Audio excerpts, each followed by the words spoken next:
My name is Arman Vakili, and you and I are going to go through the constitutional amendments together. I did a series already on the Constitution, and you can find the link to that somewhere on here.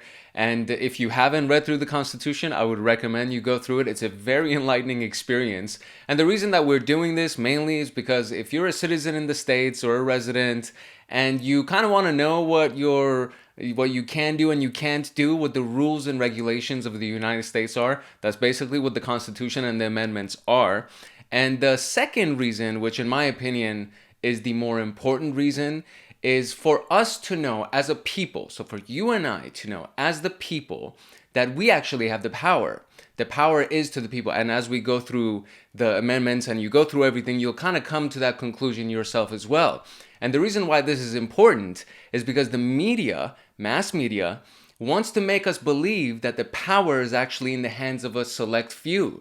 And they demonize these people by, saying the rich people are bad or the government officials are bad, whatever side you're on doesn't really matter, right? They do these things because they want our eyeballs, because it's very fun for us to watch these kinds of things and we get distracted. And through the process, we also forget that we actually have the power. It's not these people that have the power. These people are at our service, right? The reason why a government official is there is to help decide what's best for the people, ideally. And it's like business people become successful and wealthy because they are of service to the people. And so for us to understand that the power is with us is very, very important. And then it begs the question, okay, well, what is my power, right? Like, what are my rights? What can I do? And that is why we're going into the amendments together. So today we're going through the First Amendment. So here we go. Okay, so there are a total of 27 amendments, and we're getting ours from the constitutioncenter.org. It's a very nicely organized list that they have, so it's really nice. The first 10, so amendments 1 through 10, are considered the Bill of Rights. And we're going to jump into the very first one, which is the freedom of religion, freedom of speech, press, assembly, and petition, right? I'm going to read through it, and then we're going to interpret it. Congress shall make no law respecting an establishment of religion, or prohibiting the free exercise thereof, or abridging the freedom of speech, or of the press, or the right of the people peaceably to assemble and to petition the government for a redress of grievances. So, let's read through it one more time. Congress shall make no law respecting an establishment of religion, so specifically saying that there's like a respecting an establishment of religion, or prohibiting the free exercise of that religion, so neither nor, right? So they can't kind of go one or the other way. Or abridging the freedom of speech, so can't prevent the freedom of speech of somebody, or of the press, so no matter how much we may hate the press, they have the freedom to say whatever the hell they want to say. So, freedom of the press, Congress can't, abridge their freedom either. Or the right of the people to peaceably assemble. So if you riot, they can come and get your ass, but if you're peaceably assembling, you can peaceably assemble and talk and yell and chant and whatever you want to do, but no rioting, no destroying people's property, be a good citizen, right? And to petition the government for a redress of grievances. And so that one is a little bit of a language barrier for me, so I have to first figure out what redress of grievances means, and we'll come back to it real quick.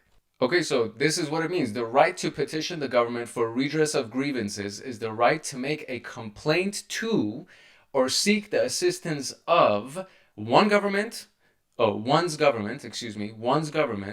without fear of punishment or reprisals, right? So basically, you can make a complaint or seek the assistance of your government without the fear of punishment or reprisals. Now, this is, that supposedly your rights, and this can get very muddled up, because I can imagine if a criminal wants to either seek the assistance of their government without the fear of punishment, that's an interesting situation, right? So I guess that's where immunity would come in, and these types of case-by-case scenarios. So, but you have the right to make a complaint to or seek the assistance of, and it's very interesting because if you are like this really major nuisance or menace and for some, you really want it, right? And you, for some reason, and I'm not saying this just because, I don't know, don't come to conclusions, but it's like, let's say you have this person who's a menace and they're really wanted for a lot of really bad things, but then they come to the government and they're like, hey, listen, I need your help and I'm willing to offer assistance and do all these things. Just don't punish me, too badly or whatever. Or give me immunity for. It's like it's a gray area. So these are the things that we're gonna kind of see, I think, as a theme going through our amendments, is that there are gray areas, and lawyers love gray areas. So they're gonna rip these types of things to pieces, and that's what we're seeing in the landscape of our socioeconomic conditions in the United States right now. Okay, here we go. Okay, so that was the First Amendment. And so we have, the freedom of religion, speech, the frickin' press, freedom of assembly, and of course, petitioning the government. So that was our First Amendment. It would make sense that that would be the very First Amendment, that the freedom of speech and assembly, and for us to be able to petition the government and all of those things, that becomes the first power that we get granted to us as citizens and residents of the United States. So that was pretty cool to go through. And now we're going to go into the very next one, which is the Second Amendment.